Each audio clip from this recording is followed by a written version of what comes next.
So hello guys, today I'm gonna show you, as you can see, um, quick recap on how I built this simple e-bike.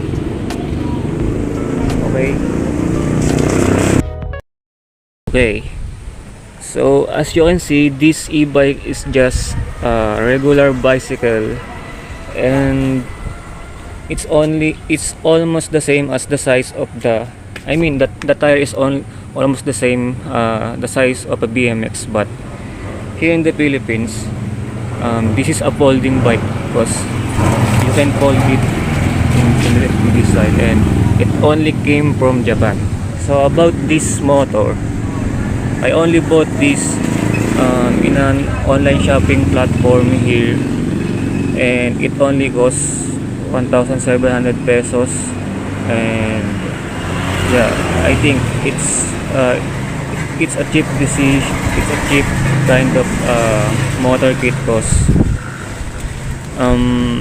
it includes the accessories in the kit.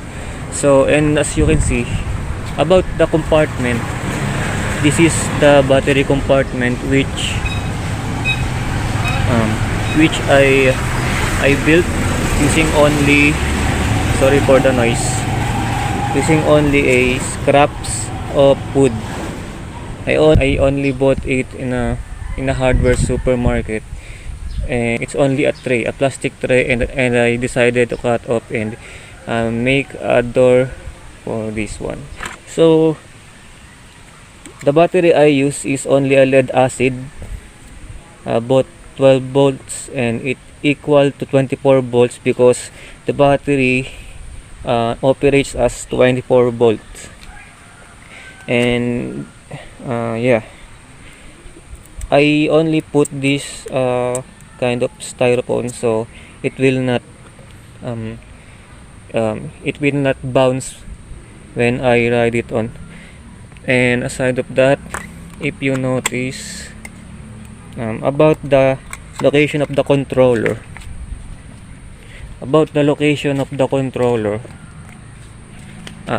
if you are familiar with the computer power supply, as you can see, I only use an old case of a computer power supply, and just tape the inside of a aluminum tape, and I add this one, this kind of switch, because it is directly in the controller between the battery. So the reason why I decide to make a switch and let it there, because I just want to make an emergency switch shutdown if I want to shut it down between the battery to the controller. Okay, that means the ignition switch, as you can see in here, is separate between the emergency shutdown switch in here. So that's it. And then about the display, when I bought the motor kit, this is not the original display that I received. I asked the seller, but they said that they don't have a stock left, so they decide to give me this kind of display that can be bought also in China. So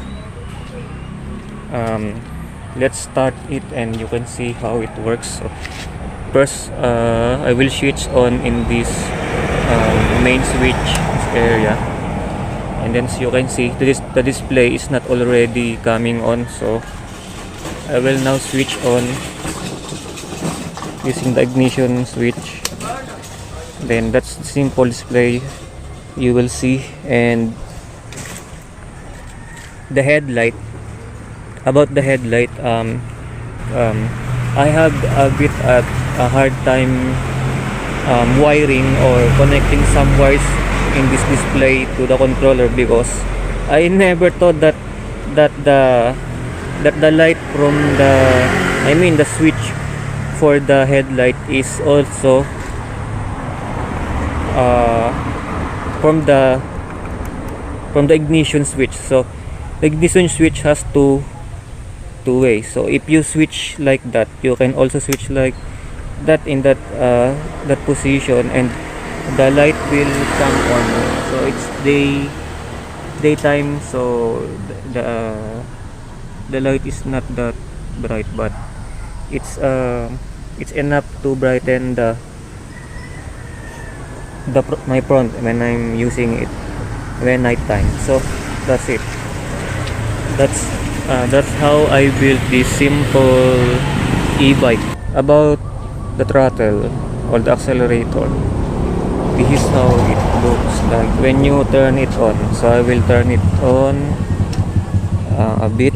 So I need just to lift it up, something like that, and then the maximum, yeah, just like that. That's the maximum speed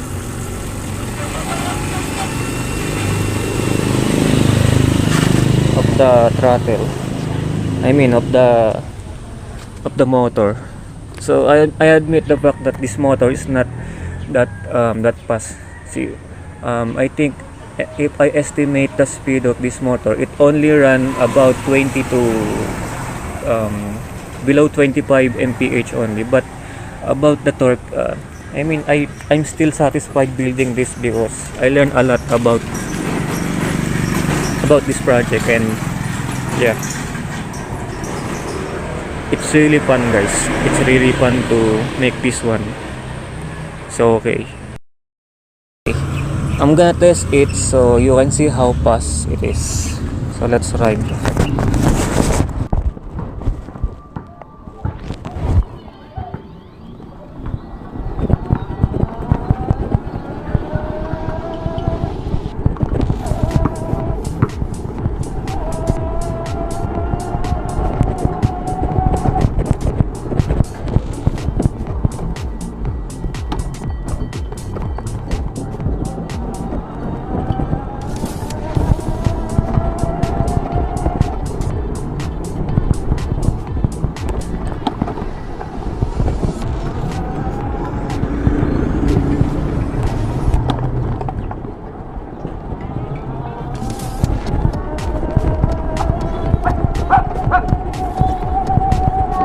This is the maximum speed of this e-bike. If you hear the sound, I hold it in the maximum grip.